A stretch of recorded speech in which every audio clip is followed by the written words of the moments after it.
नमस्कार, बहुत स्वागत है आपका। आप देख रहे हैं शिव पुराण उपाय।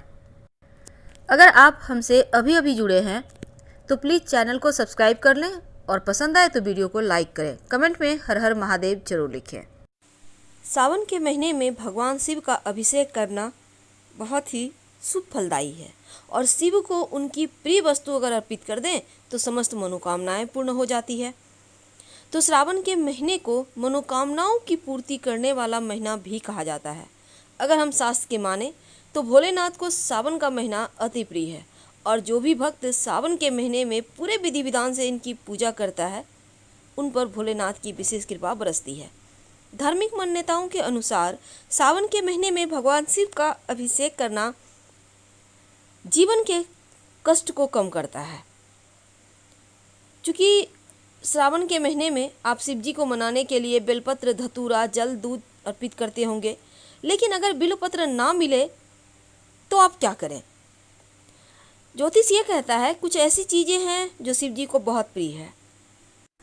अगर हम शिव पुराण की माने तो धन संबंधी समस्या से मुक्ति पाने के लिए हर रोज शिवलिंग पर जल में एक चुटकी अक्षत यानी साबुत चावल, जो चावल टूटा ना हो, मिलाकर अर्पित करें या एक दाना चावल अगर अर्पित रोज करना शुरू कर दें शिव जी को तो कभी भी अन्न धन लक्ष्मी की कमी नहीं होती और कई रास्ते से धन आते हैं। अगर आप जल में काला तिल मिलाकर शिवलिंग का अभिषेक करें तो पाप नष्ट होते हैं, जीवन के अड़चने, विघ्न, बाधाएं समाप्त होती है, अशुभता खत्म होती है, शुभता बढ़ती है, हर तरह के आनंद की प्राप्ति होती है। जल में अगर जौ मिलाकर, जौ याद रखिए, अभिषेक करें तो सुख सुविधाओं में वृद्धि होती है, पितरों का आशीर्वाद मिलता है और शिव पुराण में ये कथन आता है कि गेहूं से बने पकवान अगर शंकर जी को भोग लगाएं तो ये सर्वोत्तम होता है। गेहूं का अगर दान करें तो कुल में वृद्धि होती है, परिवार के सदस्यों के बीच प्रेम बढ़ता है। लेकिन इन चीज़ों को आप कैसे अर्पित करेंगे? अर्पित करने का विधि क्या है? जीवन में सुख समृद्धि, शुभ फलों की प्राप्ति के लिए हर रोज रात में 11 से 12 बजे के बीच शिवलिंग के सामने एक दिया जलाएं। आप अपने घर में भी ऐसा कर सकते हैं। धन संपत्ति ऐश्वर्य बढ़ेगा। दिया किसी भी चीज़ का हो सकता है, कोई दिक्कत नहीं है, लेकिन दीपक में एक लौंग जरूर डालिएगा। अगर आपको स्वास्थ्य की समस्या है तो घी मिलाकर अर्पित करें, स्वास्थ्य की मुश्किलें दूर होती है। अगर आप शहद अर्पित करें तो बड़े से बड़े स्वास्थ्य समस्याओं पर आप विजयश्री प्राप्त करते हैं, यानी आपका स्वास्थ्य हमेशा आपका साथ देता है। तो शिव जी की पूजा करने के लिए की बहुत सारे विधान है, बहुत सारे मंत्र हैं, लेकिन आज चूँकि हम आपसे जुड़े हैं शिव जी की पूजा में, वो खास अनाज जो उनको अर्पित कर आप हर तरह की मनोकामनाओं को पूरा करवा सकते हैं। तो कौन सा अनाज कौन सी मनोकामना पूरी करता है, आज हम शिव पुराण के छोटे छोटे उपाय प्रयोग आपसे साझा करेंगे।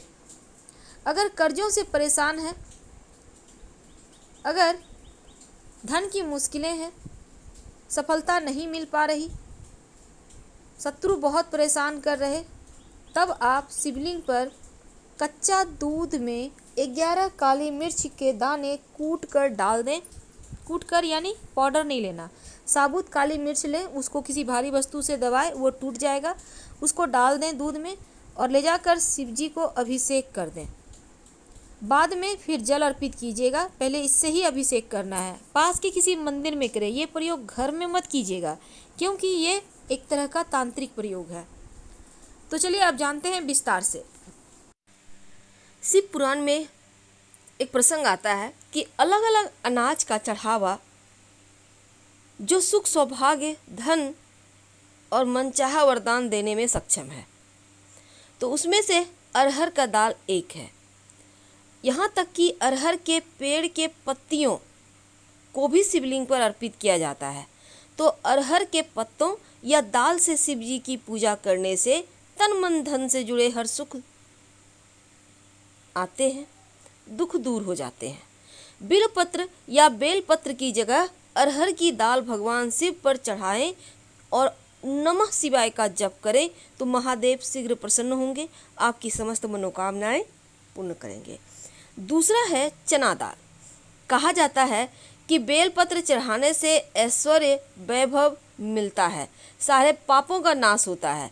और बिलपत्र चढ़ाते वक्त यह ध्यान देना जरूरी होता है कि वह कटा फटा ना हो, खंडित ना हो।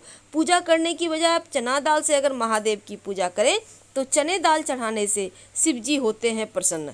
खासकर जो अविवाहित लड़कियां हैं, श्रेष्ठ जीवन साथी का सुख मिलता है। तो जो लड़कियां हैं उनको चना दाल शिवलिंग पर आप बिलपत्र के बदले भी चढ़ा सकते हैं। तीसरा है उड़द की दाल। अब देखिए, भगवान शिव को प्रसन्न करने के लिए आप कई तरह का उपाय करते हैं। अब शिव जी तो ठहरे भोले भंडारी, आप उनको छोटी से छोटी चीज़ें भी अर्पित करके मना सकते हैं। तो जीवन में तमाम दुख हो, मुश्किलें हो, शनि की दशा से परेशान हो, तो सावन के महीने में उड़द की दाल शनिवार के दिन या किसी भी सोमवार के दिन सावन के महीने में शिवलिंग पर अर्पित कर दें, क्योंकि शिव जी को शनिदेव अपना गुरु मानते हैं। इसलिए सावन में अगर आप ये उपाय करें तो शिव जी और शनिदेव दोनों की कृपा बरसती है। चावल, अक्षत जिसको कहते हैं, अक्षत अर्पित करने से कलह क्लेशों से मुक्ति मिलती है, मन को शांति मिलती है, लक्ष्मी की कृपा बरसती है, धन आता है। बस चढ़ाते वक्त ये ध्यान रखना है कि शिव जी की पूजा में, महादेव की पूजा में शिवलिंग के ऊपर टूटे फूटे हुए खंडित चावल बिल्कुल भी ना चढ़ाएं। और चावल चढ़ाते वक्त शिव जी के मंत्र का जप करते रहें। हर एक अनाज, हर एक पूजा, जो भी पूजा करते हैं, नमः शिवाय नमः शिवाय नमः शिवाय लगातार कीजिए। अगर खुद के लिए करते हैं तो पूरे परिवार का कल्याण के लिए पूजा कर रहे हैं तो ओम नमः शिवाय का मंत्र का जप करें। तिल, देखिए तिल का पूजा पाठ में विशेष महत्व है। सावन के महीने में भगवान शिव को काला तिल अर्पित करने का विधान है। आप चाहें तो जल में तिल मिलाकर भी शिवलिंग का अभिषेक कर सकते हैं। पूजा के समय शिवलिंग पर बिल्वपत्र पुष्प की जगह आप काले तिल का प्रयोग करें, यानी कि काला तिल अर्पित करें, तो जीवन के समस्त कलह क्लेश समाप्त हो जाते हैं, मानसिक शारीरिक स्वास्थ्य बेहतर होता है और भगवान शिव को भोले भंडारी कहा जाता है। तो उनको प्रसन्न करने के लिए आप मनोकामनाओं की पूर्ति अनुसार वस्तु अर्पित कर सकते हैं। मूंग, हरा मूंग। अब देखिए, हरा मूंग या मूंग की दाल जिसको कहते हैं, भगवान शिव मूंग की दाल को बहुत पसंद करते हैं, उनको बहुत प्रिय है और इसे चढ़ाने से आपकी समस्त मनोकामनाएं ही पूर्ण हो जाती है।